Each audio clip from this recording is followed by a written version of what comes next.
This is so yummy. It's a white tea, which is not my favorite tea.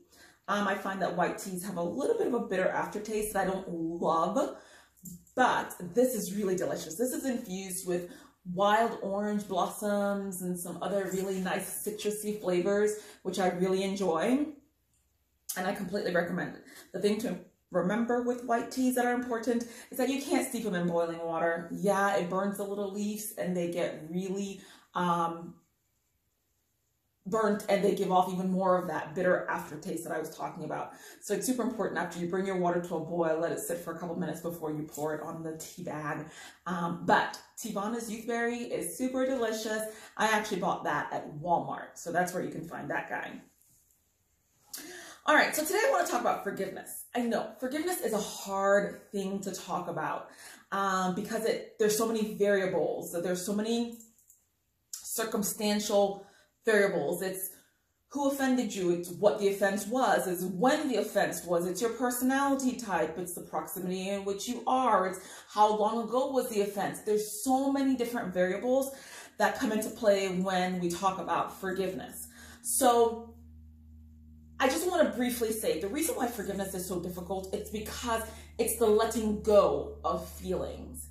So for example, if I say I'm going to learn to trust someone, it is actually the incorporating of feelings. Or if I say I'm going to learn to love someone, it is the taking on of certain feelings.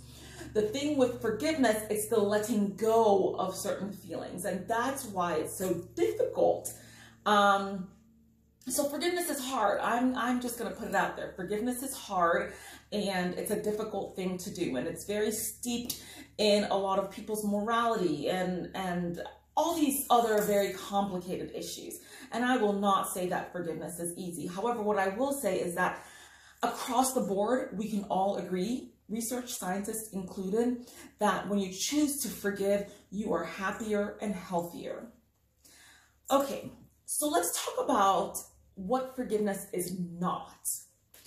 I'm going to talk about 5 things that forgiveness tends to be confused with, and we try to bond them with these things, and it makes the task and the idea of forgiving even further daunting. So I want to take away some of the mystery around it and disassociate it with these 5 things. Now, that's not saying that you can't do these 5 things, but you don't have to do these things in order to forgive, if that makes sense. They're not mutually exclusive.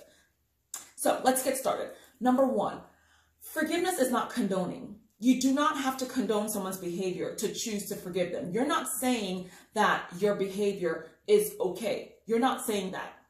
Point number 2, you're not excusing them. You're not saying, oh, you're excused because you were drunk. You were excused because you are mentally ill. You're excused because you didn't understand the effect it was going to have on me. No, you're not excusing them from their behavior if you choose to forgive and let go of the bitter feelings that you have. Point number 3, forgiveness is not forgetting.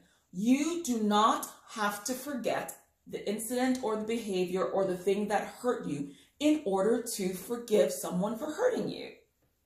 Point number 4, you don't have to pardon them. It's not saying that you're now absolved from any responsibilities you have or social consequences around your actions. And last but not least, forgiveness is not reconciliation. It doesn't mean, okay, now that I've forgiven you, I have to restore this relationship and this friendship, and we can go back to being besties and go back to square one. Those are 5 things that forgiveness is not. I will say this, there are times, like in a marriage, for example, where forgiveness and reconciliation kind of are buddies, and you choose to forgive and reconcile and wipe a clean slate and forgive and pardon, and then choose to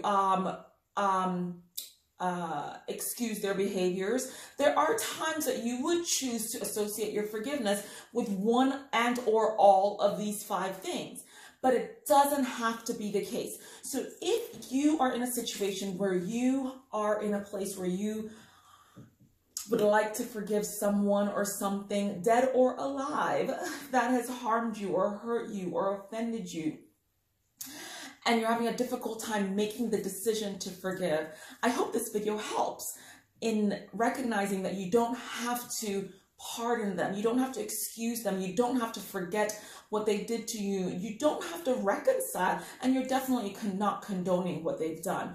The pain that they caused you was real, and you choosing to forgive them, whether or not they've apologized and asked for forgiveness and or deserves it or reciprocates it, that has nothing to do with your choice of stripping away those feelings and of negativity and offering forgiveness for the healing of your own soul and your own personal happiness.